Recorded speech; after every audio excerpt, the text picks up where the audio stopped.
Hey everybody, it's Mike from DestinyGuitar.com, and in this lesson we'll be talking about, and I'm going to be showing you how to play the E minor 7 chord.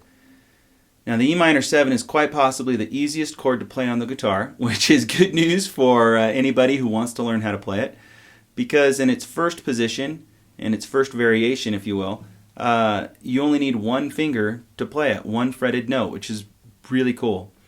But I am going to show you two versions of it in this first position, which just requires playing it a little bit differently, because you may like the variation that you get by being able to play it in this second way. Now the E minor 7 chord is a 6-string chord, which means we're going to be playing all 6 strings in order to voice it. So let's go to the close-up and I'll show you exactly where to put your finger. Okay, here you have it. In order to voice the E minor 7 chord, you will take your second finger and place it on the 2nd fret of the 5th string. All other strings remain open.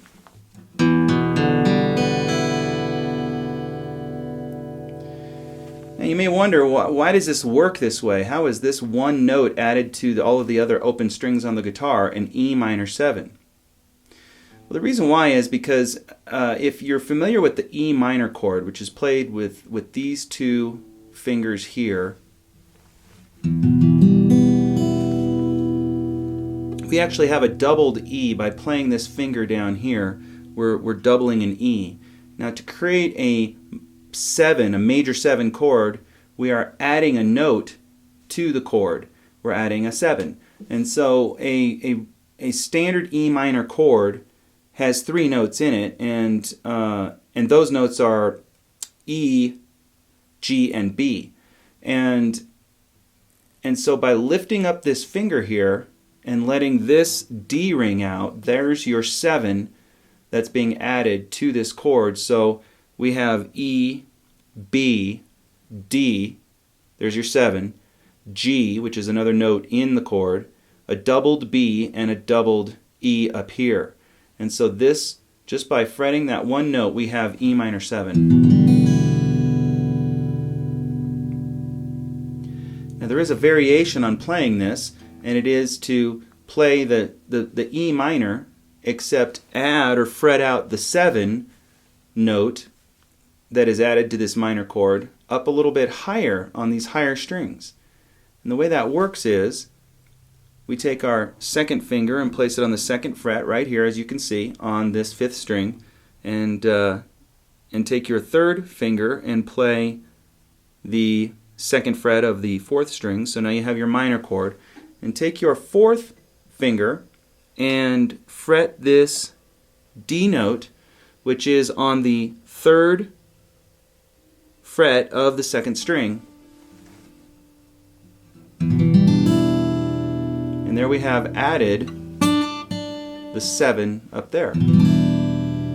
So here's your standard E minor. And then by adding this note, we've added the 7.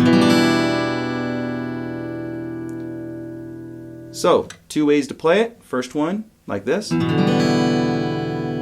Or like this. Okay, so if this second position for the E minor 7 is a little awkward for you at first, don't fret too much about it, but do practice it, because by playing it in this position, it opens up some possibilities for you to move or go through chord progressions to some alternate chord shapes that frequently go with the E minor. E minor is many times played in the key of G, and the key of G includes the chord C. So you will often find that E minors, C's, and G's are going together in a song. And by playing an E minor 7, if your music calls for it in this way, I can keep my pinky planted here, my 4th finger, and take these 2 fingers and go to a C, and now I have what's called a C add 9. And that's a very cool alternate voicing for a C chord if I'm moving there from this E minor 7. Yeah, you know, playing the guitar is just a ton of fun. I love it. I love the different finger positions. I love the different variations that you can get. And I love the voicings you can get. You know, when I was first playing or first learning how to play, I didn't know the names of these chords, and I didn't know the theory behind it, and I didn't understand by placing my finger in a different place that I was creating a 7 chord, for example. I just knew that it sounded cool and it sounded different than what I was playing before. So explore by ear and see what works for you. And as always, by the way, in these 7 chords, you can, if you like, substitute the traditional standard chord and leave the 7 off instead of playing the 7 if you like. So in the case of this E minor 7, you can substitute an E minor and it'll work just fine in the music that you're playing.